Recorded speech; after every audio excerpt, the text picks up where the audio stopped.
Operation midnight হামার নামে পরিচিত 22 জুন 2025 তারিখে মার্কিন বিমান ও সামুদ্রিক ফোর্স ইরানের 3টি মূল পারমাণবিক স্থাপনার উপর বোমা হামলা চালায় ইস্পাহান, ফার্ডো ও নাতানজ। মার্কিন প্রেসিডেন্ট ডোনাল্ড ট্রাম্প এই হামলাকে পুরোপুরি ধ্বংস উল্লেখ করলেও আনুষ্ঠানিক ক্ষতি নিরূপ এখনও পুরোপুরি নিশ্চিত নয়।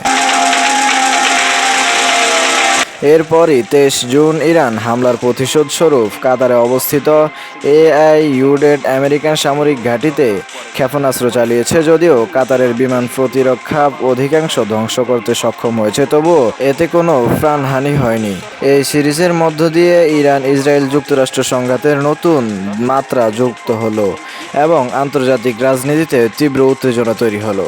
মধ্যপ্রাচ্য আবারও উত্তেজনা চরমে। ইসরায়েল ও হিজবুল্লাহর মধ্যে সীমান্ত নিয়মিত গোলাগুলি চলছে লেবাননের দক্ষিণ অঞ্চলে এবং ইসরায়েলের উত্তরে দফায় দফায় ড্রোন ও ক্ষেপণাস্ত্র হামলা হয়েছে। এদিকে গাজা যুদ্ধ এখনও থামেনি। হামাস ও ইসরায়েলের মধ্যে যুদ্ধবিরতি আলোচনা ভেস্তে গেছে।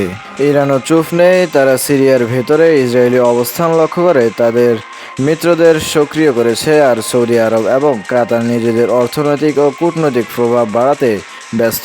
এই মুহূর্তে পুরো অঞ্চলটাই যেন একটা বিস্ফোরক অবস্থাতে দাঁড়িয়েছে, যেখানে একটুখানি ভুলের কারণে শুরু হতে পারে আরেকটি নতুন যুদ্ধ।